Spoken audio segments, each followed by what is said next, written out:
Picture this. It's June 5, 1989. A single man stands alone in front of a column of tanks in the middle of Beijing. The tank tries to go around him, he moves to block it. This image became one of the most powerful symbols of courage in modern history. But who was this man?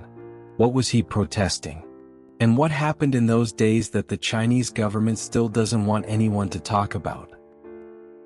Today we're diving into the Tiananmen Square incident of 1989, a story of students, hope, and a tragedy that changed China forever.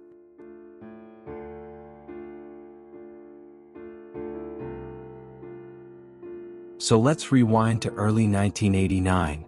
China was going through massive changes.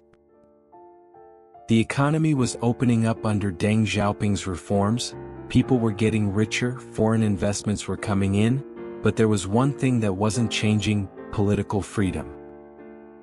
The Communist Party controlled everything: what you could say, what you could read, who governed you. Students and intellectuals were watching democratic movements in Eastern Europe, seeing Gorbachev's glasnost in the Soviet Union, and they wanted the same for China. But there was frustration building up. Inflation was hitting ordinary people hard. Children of Communist Party officials were getting rich through corruption while regular people struggled. University graduates couldn't find good jobs despite their education. There was a growing sense that the system was rigged. On April 15, 1989, everything changed. Hu Yaobang, a former Communist Party General Secretary who supported reforms, died of a heart attack. 2 years earlier, he'd been forced to resign for being too sympathetic to student protests. But students saw him as someone who cared about change, and his death became a rallying point. Within 2 days, 10,000 students marched to Tiananmen Square. What started as mourning quickly turned into demands for democracy, freedom of speech, and an end to corruption. By late April, tens of thousands of people were camping in the square. They set up tents, organized food supplies, created their own community. Students from Peking University, Tsinghua, Beijing Normal University all joined in. Workers joined. Journalists joined. Their demands were straightforward: end corruption, give us freedom of speech, let the press report freely, start democratic reforms. Then on April 26, the People's Daily published an editorial approved by Deng Xiaoping calling the protests turmoil organized by troublemakers. This made students furious because it labeled their patriotic movement as anti-government chaos. The next day, over 150,000 students marched through Beijing in defiance, breaking through police lines. Citizens cheered them on, some even blocked police. The Chinese government was split. Zhao Ziyang, the Communist Party General Secretary, wanted dialogue and said the student demands were reasonable. But hardliners like Premier Li Peng and Deng Xiaoping wanted a crackdown. They saw the protests as a threat to Communist Party rule itself. On May 13, about 1,000 students started a hunger strike. They refused to eat until the government agreed to meaningful dialogue. This touched the hearts of ordinary Beijing citizens. Mothers came begging students to eat. Workers donated money and supplies. By mid-May, over 1 million people filled Tiananmen Square and the surrounding streets. This wasn't just Beijing anymore. Protests spread to over 400 cities across China. Here's where it gets internationally embarrassing for China. Mikhail Gorbachev arrived in Beijing on May 15 for a historic Sino-Soviet summit. This should have been China's moment to shine, but instead, the protests were making headlines worldwide. The welcoming ceremony had to be moved from Tiananmen Square to the airport. This humiliated the Chinese leadership. On May 19, Zhao Ziyang made his last public appearance. He went to Tiananmen Square with tears in his eyes and told the hunger strikers, "We came too late. I'm sorry." That same day, Premier Li Peng declared martial law. Zhao was being pushed out of power for sympathizing with protesters. When troops tried to enter Beijing on May 20th, something amazing happened. Ordinary citizens blocked them. Thousands of people stood in front of military trucks, talked to soldiers, convinced some not to proceed. For about 2 weeks, the military couldn't reach the square because people formed human barriers on every road. The students thought they were winning. They even built a 10-meter-tall goddess of democracy statue on May 30th, facing Mao's portrait on Tiananmen Gate. Democracy facing down authoritarian rule. But behind the scenes, Deng Xiaoping and the hardliners were planning a coordinated assault. They replaced sympathetic commanders with loyalists and brought in the disciplined 27th Army. The order was clear: clear Tiananmen Square by June 4th, by any means necessary. On the evening of June 3rd, everything changed. Around 10 p.m., the military began moving toward the square from multiple directions with tanks, armored vehicles, and live ammunition. As soldiers moved through Beijing streets, people tried to stop them. But this time, soldiers opened fire on civilians. Not warning shots, live rounds into crowds of unarmed people.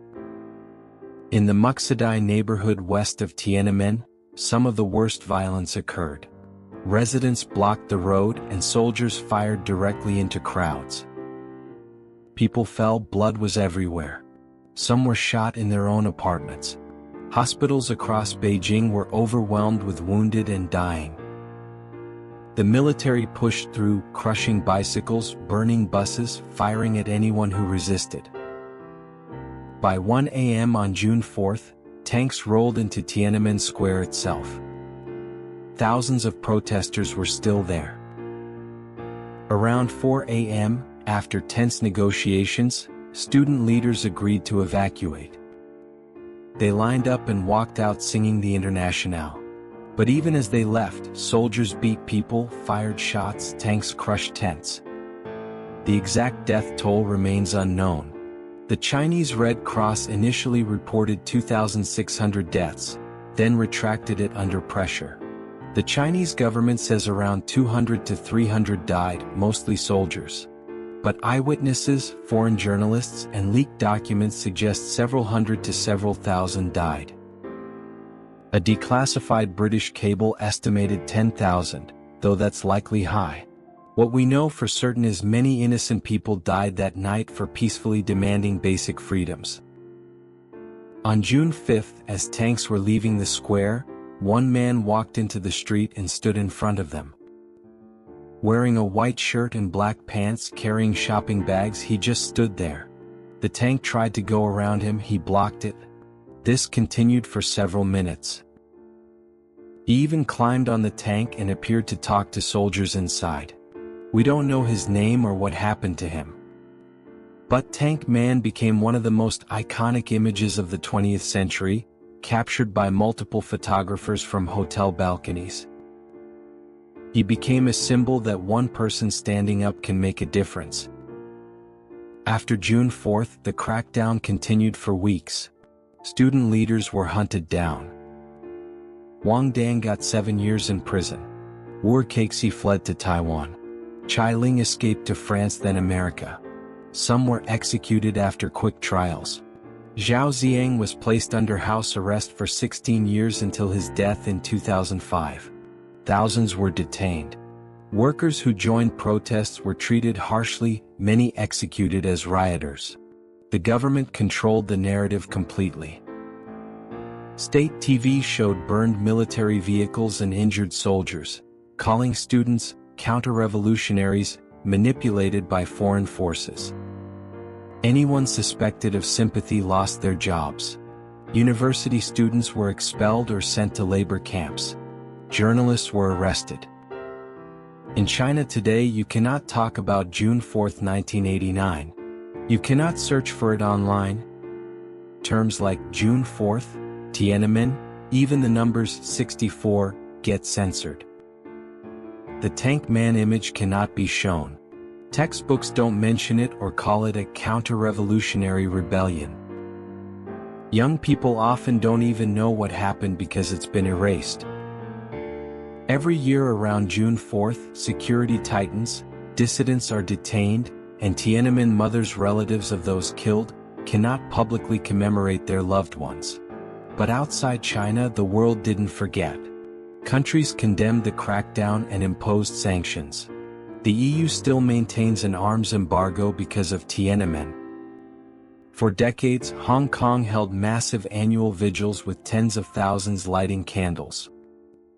But in 2020, after Beijing's national security law, these vigils were banned. Even Hong Kong's memory is being erased. The legacy of Tiananmen profoundly shaped China. After crushing the protests, the Communist Party offered a deal. We'll make you rich, just don't ask for political freedom. Over 3 decades, China experienced explosive economic growth, became the world's second-largest economy. Many accept the trade-off. Others silently remember. Tiananmen taught the Chinese government that controlling information is crucial, which is why they built the world's most sophisticated censorship system. The Great Firewall, social credit system, facial recognition networks, all comes from lessons learned in 1989. So why does this matter today? Because it's a reminder that freedom isn't free, that speaking up comes with risks, and that governments can use force against their own people. It's also about courage, students who believed they could change their country, ordinary people who stood up to tanks. Tank Man didn't have weapons or power, just conviction.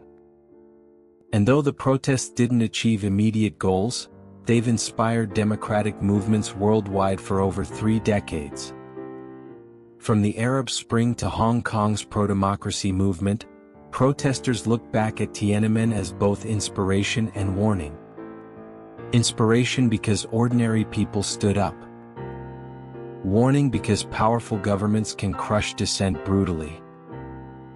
This is history some want you to forget, but stories like this need to be told. When we forget what happened, we risk letting it happen again. The students of 1989 deserve to be remembered. The people who died deserve their sacrifice to mean something. And Tank Man represents something fundamental about human dignity and courage. So that's the story of Tiananmen Square 1989. If you learned something new, hit that like button. Share this video because this is history that deserves to be known. Drop a comment and let me know your thoughts. And subscribe because we keep bringing you stories that matter. I'll see you in the next one. If you don't subscribe to my channel, the next protest will be against you.